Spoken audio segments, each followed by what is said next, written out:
Oh, hello there, everybody. I'm just decorating for Mihawk Day, the day of the year where we all dig out our replica Yorus from our recording studios, put them in our bedrooms, and decorate them with Christmas ornaments. I don't know why these traditions exist, they just do. October 14th, National, nay, International, nay, Interdimensional Mihawk Day. The day where we all take time to respect the fictional character that has a giant sword that sliced a wave in half that one time.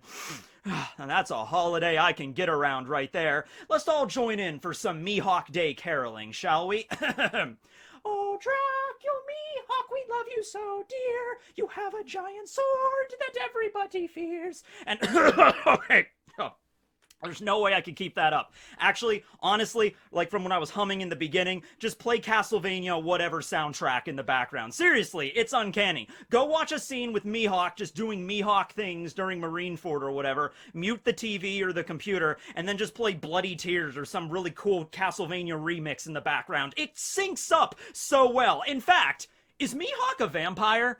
That's not the topic of today's video or anything. We're going to talk about something completely different, but is Mihawk a vampire? That is a legitimate question. Like, okay, let me put it this way. If there was any character in One Piece that would be revealed to be a vampire, it would be Mihawk. And that includes Patrick Redfield, who was literally a vampire, okay? No, Mihawk all the way. No, okay. So, today, for Mihawk Day, I have a very special video. We're gonna be talking about Mihawks Master. That's right. Who was the person that taught Mihawk the way of the sword? Every swordsman needs a master, right? Now, of course, the swordsmen are gonna learn a lot of stuff on their own. Like, Zoro has Santoryu. That was sort of his own style. It might have been used by Ushimaru as well, but Ushimaru wasn't, like, around to teach Zoro this kind of stuff, right? So even if you want to say Ushimaru is in fact Zoro's dad, by the way, I'm recording this right now on October 2nd, so maybe one of the chapters that hasn't come out yet before this video goes live actually revealed that Ushimaru was, you know, Zoro's dad. So if that's the case, I don't know.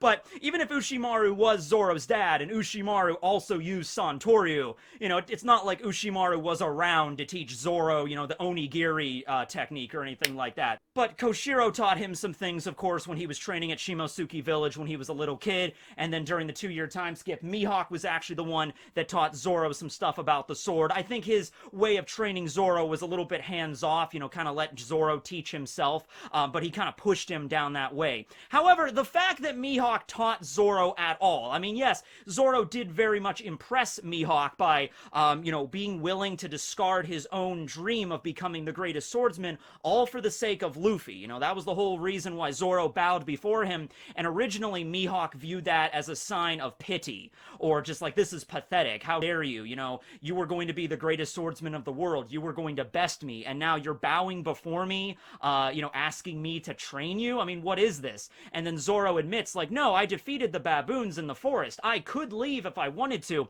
but even if I made it all the way back to Sabaody, which, you know, given Zoro's sense of direction, you know, even if I made it all the way back there, as I am now, I would not be able to serve as the swordsman of the Straw Hat Pirates. As I am now, I would not be able to make Luffy the Pirate King. And so Mihawk was very impressed by that resolve, and he's like, okay, you are willing to throw away your dream to have me train you, the guy that you want to defeat, to train you, all for the sake of your captain.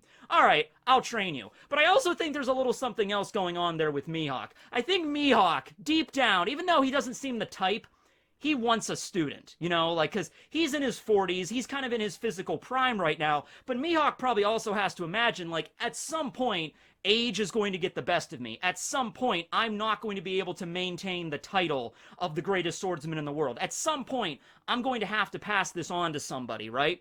And so every time somebody comes to Mihawk to challenge him, of course, he's always up for a challenge. That's kind of the mantle of being the best at anything. You know, when somebody wants to come and challenge you, you have to, like, unsheath your giant sword and, you know, accept the challenge, right? So all those times you might have been thinking Mihawk was just traveling the ocean aimlessly in his coffin boat, he might have directly been looking for a successor to the greatest swordsman in the world title, right? Yeah, there were challenges around every corner. Everybody wants to challenge him to be the greatest, but maybe he was looking for somebody that maybe could not defeat him right then and there as he was, but somebody that he saw promise in, and also, had the same honor and sense of Bushido that he did. Because Mihawk, I think he's very prideful of that title of the greatest swordsman in the world, all right? He's not a very expressive individual, but I think he has that title, and he's like, damn straight, I'm the best. I don't want to hand that off to just anybody. Not like somebody like Shiryu. Shiryu doesn't really care about honor or the code of the swordsman or anything. If Shiryu did defeat Mihawk, he would do it in a very underhanded way. Like, he would, like, stab Mihawk in the back or something, and if he was defeated, I don't think Mihawk would be like, ah, yes, Shiryu of the Rain, you have bested me by stabbing me in the back like a true swordsman. Here, take Yoru, and now you are worthy of the title of the greatest swordsman in the world. No, if Mihawk did go out that way, he would despise the fact that Shiryu, of all people, was the one that defeated him, right? So he sees Zoro, and he sees maybe a little bit of what he was like back in his younger years. Maybe he was a little brash, a little bit angry, maybe he didn't really have a great sense of direction either. But, Mihawk's in his 40s now, and so he sees Zoro as like, you know what? He's not stronger than me yet. But if I put him on the right path and I can teach him hockey and stuff, maybe someday I could pass down Yoru to him, or he would be worthy of becoming the greatest swordsman in the world. Something like that. He might have actively been looking for a successor. Maybe he gave up, Maybe he gave up after a while, like, I can't find anybody, and then boom, that day at the Baratier, it, like, lit a fire in him. Like, ah, yes, this man right here, he could do it, okay? So with that being said, that's a lot of headcanon right there, but this is Mihawk Day, the one day a year where Mihawk headcanon goes crazy. He's a vampire, apparently. In my headcanon, he is now. So, for that reason, I like to think Mihawk had a master that might have actually been very similar to Zoro and Mihawk's master-student relationship that we see in the story, okay? Yes, I guess it's also possible Mihawk might have just taught himself. Oda did draw him as a kid, and here he is training with the sword even at that young age. So you could say maybe Mihawk was just a child prodigy, like a genius. Like, as soon as he picked up a sword, he was doing all these really complex techniques, and he mastered hockey at a young age and learned the Kokuto technique and everything like that. I mean, yes, you could say that, and that might still be very well the case, but I like to think he had some sort of master to guide him along the way. Like, for example, Mihawk only taught Zoro for about 2 years, right? Zoro doesn't have, like, a consistent master that's guiding him on the way of the sword. Might have been something like that.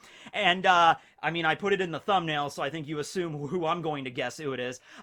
Silvers Rayleigh, because, like, I'm thinking, like, all right, who is a swordsman in One Piece that's also pretty old that would have been around during the time, like during Mihawk's formative years, right, when he was training. Like when Mihawk was Zoro's age, who was a really strong swordsman that could have taught him a few things. Maybe not like a consistent master like Mihawk lived with Rayleigh for like 10 years and practiced the sword, but, on and off, learning a little bit of a technique kind of thing, right? And I think Silvers Rayleigh makes a lot of sense for a few reasons, okay? So first off, look at Shanks, okay? Because Mihawk and Shanks have this rivalry, definitely, okay? Mihawk's older, but they're about the same age, roughly. Shanks is 39, Mihawk's like 44, I think, okay? Now, Shanks is a swordsman as well. I feel like he learned most of his techniques from Roger, because Roger was like his idol, he was the captain of the crew, he was like the apprentice pirate on and everything like that. Yeah, Roger was executed when Shanks, I think, was only like 14, 15 years old, but I'm sure Roger taught him a few techniques using Ace. Not Ace, his son, like, yes, like, Roger picked up Ace and swing him around. No, Ace as in Roger's sword's name, which just also had to be Ace, which is what he named his son after, because, if you're gonna name your son after an object, might as well be a badass sword that can, like, split mountains in half. I mean, why not, right? Okay. Well, anyway, yeah. Shanks learned probably a few techniques from Roger, probably learned a few techniques from Rayleigh as well, because Roger and Rayleigh were both swordsmen, and from what we understand, neither of them had devil fruits, just getting by on sword techniques and hockey just by themselves, which is an interesting dynamic. Like, imagine if Luffy did not have a devil fruit, and it was Luffy and Zoro on the Straw Hats that both use swords to fight. Like, that would be really interesting, right? That'd be a weird kind of dynamic to have the captain and vice captain both fight in pretty much the same way, okay? Oh my god, can you imagine if Roger and Rayleigh, like, teamed up in, like, one battle? Like, if they went up against, like, Zebek or something, like, there's Zebek, and then it's Roger and Rayleigh back to back, both throwing out sword techniques at the same time. Holy shit, that would be wild, right?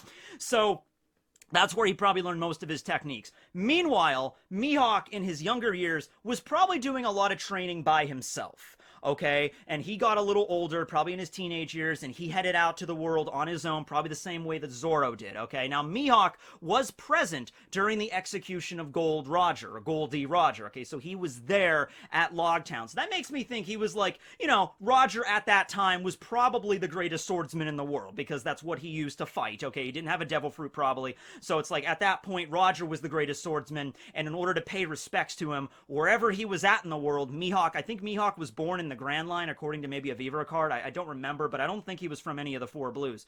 So, wherever he was, Mihawk, I have to be there for the execution of the king of the pirates and the greatest swordsman that probably ever lived. Okay, so Mihawk was present there. That might have been where Mihawk and Shanks might have first met, for all we know, right? I mean, we just don't know how that went. But, when they did first meet, or when they first fought would be more accurate. When Mihawk and Shanks first fought, they exchanged blows with their blades or whatever. Mihawk might not have had Yoru at that point even. And Mihawk's like, you have some really good sword skills. Who taught you? And Shanks would be like, the king of the pirates, Goldie Roger, taught me everything I know. And then that would have gotten Mihawk to be like, what? The king of the pirates taught you? That's insane, right? And so at that point, from that day on, Mihawk and Shanks became rivals, and they fought quite a bit. They had a lot of duels before they got to the final duel, where this was before Shanks lost an arm, because afterwards they didn't duel anymore because Mihawk felt like it wouldn't be much of a challenge, right? I mean, hell, that might have been the day right there where Mihawk, like, the flame went out a little bit, where he's like, man, I can't even fight Shanks anymore, and he was, like, the only person that was giving me a challenge. Now who am I going to face, right? Something like that. It'd be interesting if at some point during his travels, after he learned that Goldie Roger taught Shanks, he's like, well, Roger's gone, but Rayleigh, Silvers Rayleigh, Dark King Rayleigh, he's still around. He's still an expert swordsman. And he was, like, in hiding. Like, they didn't know where he was. But Mihawk maybe tracked him down. Maybe after he, left Roger's crew, he immediately went to Sabaody. But I don't think the Marines found out where he was, like, right away. Like, the Marines right now in the story know exactly where Rayleigh is. And that's actually so fun because it's like, they know where he is. Yeah, they just don't want to send the manpower because there's just going to be so many body bags, it's not even going to be worth it, right? You'd have to send, like, 3 admirals. You'd have to make sure he gets brought in. So you'd have to send a lot of Marines, and so many people would die, so it's not even worth it. And he's not doing anything, right? Like, he's not actually out there being a pirate, so what does it matter? He's just hanging out at Shocky's bar, gambling, like, that's all he's doing, so what does it matter, right? Well, anyway, it'd be interesting in a similar way that you never would think that, like, before the time skip, did you actually think Zoro was going to be trained by Mihawk? Because I never thought that. I would always think that would, like, screw up the dynamic of Zoro's dream. Like, well, he wants to defeat Mihawk. Why would he ask him to train him, right? And maybe something similar here, where it's like, why would Mihawk ask Rayleigh, basically the same person that helped train Shanks? Don't you think Mihawk would have a little bit too much pride for that or something? Wouldn't he want to train on his own or find another master that wasn't related to Shanks at all? Maybe the similar kind of dynamic there, where he finally, like, swallowed his pride, and Mihawk's like, if I want to get stronger, if I want to best Shanks, because this is back when they would have still been dueling back and forth, maybe sometimes Mihawk won, sometimes Shanks won, but it was never, like, definitive. Maybe he's like, if I want to get stronger, I have to have a master that's really, super strong. And so if this would have been right after Roger's execution, let's say about 20 years ago, Mihawk would have been in his mid-20s, something like that. Rayleigh would have been in his late 50s, which is still very, very much Rayleigh's prime, okay? Rayleigh is 78 years old right now, so 20 years ago, yeah, he would have been 58. And I think that would have been more, than enough in his prime to teach Mihawk some really cool moves, okay? So Mihawk tracks down Rayleigh at Sabaody, and he's there living with Shocky or whatever, and he's just like, I heard from one of your, former members of Roger's crew, Shanks. And Rayleigh's like, Shanks, yes, he was our apprentice pirate. Me and Roger taught him a few things about the sword, but personally, I think we're better, And Mihawk's like, well, he's improving vastly, and I'm sort of his rival. And he's like, is that so? Well, that's just great. Everybody's growing up. He's like, I want you to train me. And it actually might have been a really cool story if that's what happened. Like, I don't think Rayleigh would have right away have told him, like, oh, okay, let's train, No, I think it would have taken some convincing, same thing that Zoro had to convince Mihawk. He had to kind of prove himself to him, right? So I don't know, maybe something happened at Sabaody, maybe like a giant Sea King attacked the island and Mihawk, like, sliced it up, and he's like, does that prove that I'm worthy? And Rayleigh's like, he has like a shot glass of whiskey, he just downs it, and he's just, all right, screw it. let's train. Let's do it. Why not? I'm just drunk enough to teach you the way of the sword, kid. All right. So, Mihawk and Rayleigh, he might have only stayed on the island for maybe a couple of months or whatever. Maybe not even like 2 years, like Mihawk trained Zoro. But it's like something where Mihawk had to prove himself to Rayleigh. Also, the other reason why I'm thinking this is Rayleigh taught Luffy, right? Well, maybe that adds precedence to that. Maybe at some point Rayleigh had another student, because Rayleigh is 78 years old, and Roger died and disbanded the crew 25 years ago, and he died 24 years ago, right? So Rayleigh would have been 53 when the Roger Pirates were disbanded. So that's a lot of time for Rayleigh just to retire. I mean, maybe he did spend most of his time just on Sabaody, gambling and drinking and whatever. But you'd think it would have been interesting if over that time period, people would have definitely have arrived at Sabaody. Maybe he took on a few apprentices before that. You know, people that came before Luffy that like, you know what, I could see maybe some promise in you. Or maybe they just impressed him enough, okay? And so because Rayleigh might have already trained Mihawk, that kind of gave him precedence for Luffy. Like, all right, Straw Hat Luffy, he's the one Shanks gave the hat to. I've wanted to meet him. Yeah, I better train him to make sure he doesn't die immediately in the new world. But yeah, I don't know. I think a really strong swordsman, and I'm sure there's a bunch of really powerful sword masters somewhere in the world. Hell, maybe Mihawk traveled to Wano. How could that have happened? Okay, well, you know what? There was a time period there when Odin was gone and Kaido didn't really establish power yet. I mean, I don't think that would have worked.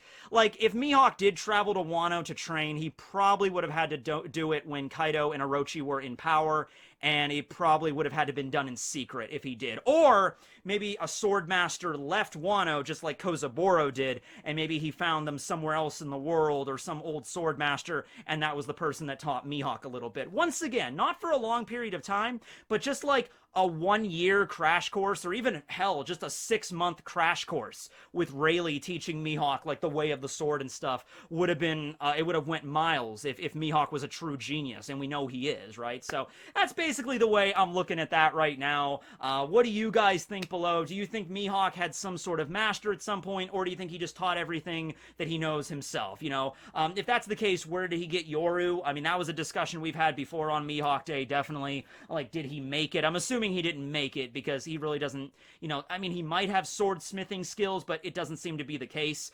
So he probably got it either off of another really strong swordsman, or maybe somebody made it for him, and he's the one that made it into a Saijo Wazumono. Like, somebody made this really cool ornate sword for him, but he was the one that had to make it that status. You know what I mean? Like, that's how a Saijo is actually born, okay? When it's in the hands of a great swordsman, not just, you know, when it comes off of the furnace or whatever.